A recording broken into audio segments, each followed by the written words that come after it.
को आप नहीं मारेंगे और अपने मन को साफ नहीं करेंगे तो कुछ भी कर लो, उद्धार और कल्याण नहीं होने वाला। और मेरा तो यही का मानना है कि अगर आप ने अपने खुद को सुधार लिया, आप किसी भी मंदिर चले जाओ, कहीं भी जाओ, चाहे मस्जिद चले जाओ, चाहे चर्च चले जाओ, चाहे गुरुद्वारे चले जाओ, अगर आप के अंदर का जो हैवान है वो आप पे हावी है तो कभी भी आपका भला नहीं होगा। और मेरा जहां तक मानना है, अगर आपके कर्म सही है, आपकी नजर सही है, आपका दिल साफ है, तो आपको किसी मंदिर मस्जिद में जाने की जरूरत नहीं है। और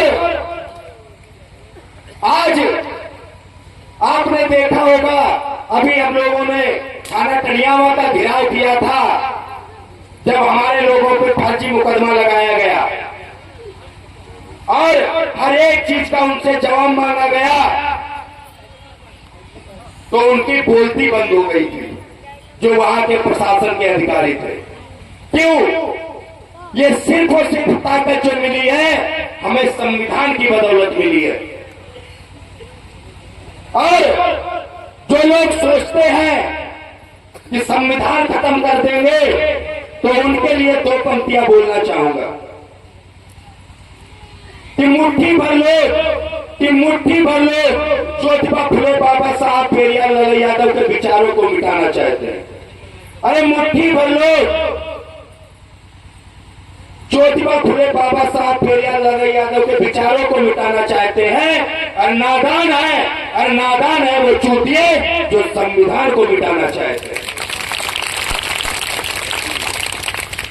आप लोग भली भांति जानते हैं कि हमारे लोगों में अभी भी शिक्षा का अभाव है, और वही बाबा साहब ने कहा था कि शिक्षित बनो और संगठित हो, फिर संघर्ष करो। अगर आप शिक्षित नहीं है तो संगठित कभी नहीं हो सकते। आपको पता ही नहीं है कि हमारे लिए सही क्या है, गलत क्या है, तो आप क्या कर पाएंगे? अगर आप शिक्षित होंगे तो संगठित हो सकते हैं, और जब संगठित हो जाएंगे तो संघर्ष करने से कोई भी नहीं रोक सकता। तो ये जो आप लोग बेफजूल खर्चों में जो खर्चा करते हैं, उससे अच्छा है वही काशीराम साहब ने कहा था कि हम लोग रोटी तो एक बार हाथ में रख के खा लेंगे, उससे हमें कोई फर्क नहीं पड़ता, लेकिन अगर हमारे बच्चे अशिक्षित रह गए तो उससे बहुत बड़ा फर्क पड़ता है। आप एक कपड़ा कम पहनो, एक रोटी कम खाओ, लेकिन बच्चों को जरूर पढ़ाओ, क्योंकि कुछ सालों पहले तो हमारे समाज के लोगों को पढ़ने का ना ही अधिकार था, ना ही धन संपत्ति रखने का अधिकार था, हर तरीके से वंचित रखा गया। और इसीलिए आज भी हमारे समाज में ऐसी चीजें हैं, ऐसे कार्य होते हैं, जब उन चीजों के बारे में और उन कार्यों के बारे में जानकारी होती है तो आंखों से आंसू निकल आते हैं।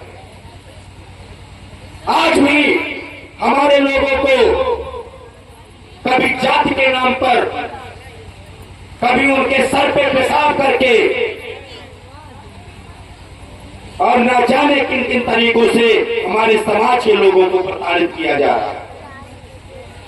तो अब ज्यादा समय नहीं है हमारे पास कि अब भी हम घरों में बैठे रहें। और मैं आप लोगों को एक बात और बता देना चाहता हूं, जिस तरीके से भीम आर्मी आजाद समाज पार्टी के साथ में हमारा युवा साथी जुड़ रहा है, तो वो दिन दूर नहीं कि उत्तर प्रदेश सहित पूरे भारत देश में भीम आर्मी आजाद समाज पार्टी का परचम लहराएगा।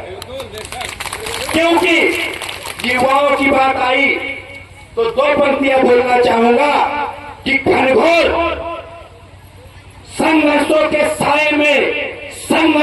साए में घनघोर जवानी पलती है। संघर्षों के साए में घनघोर जवानी पलती है। जिस और जवानी चलती है उस और जमाना चलता है।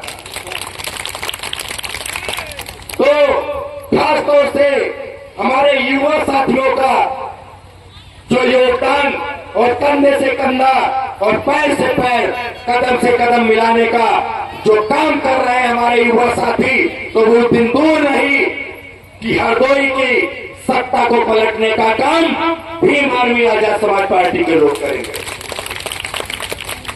और यहां पे एक वादा जरूर करके जाऊंगा कि आपके गांव में, आपके क्षेत्र में कहीं भी अगर किसी भाई बहन, हमारे किसी बुजुर्ग, हमारे किसी माता और बहन या किसी को भी अगर किसी सामंतवादी ताकत द्वारा प्रताड़ित किया जाता है या किसी अधिकारी या पुलिस प्रशासन के किसी भी व्यक्ति द्वारा गलत तरीके से सताया जाता है, तो एक बार फोन कर दीजिएगा, उसकी ईंट से ईंट बजाने का काम भीम आर्मी के लोग करेंगे। और मैं एक वादा करता हूं आप लोगों से कि अगर आप लोग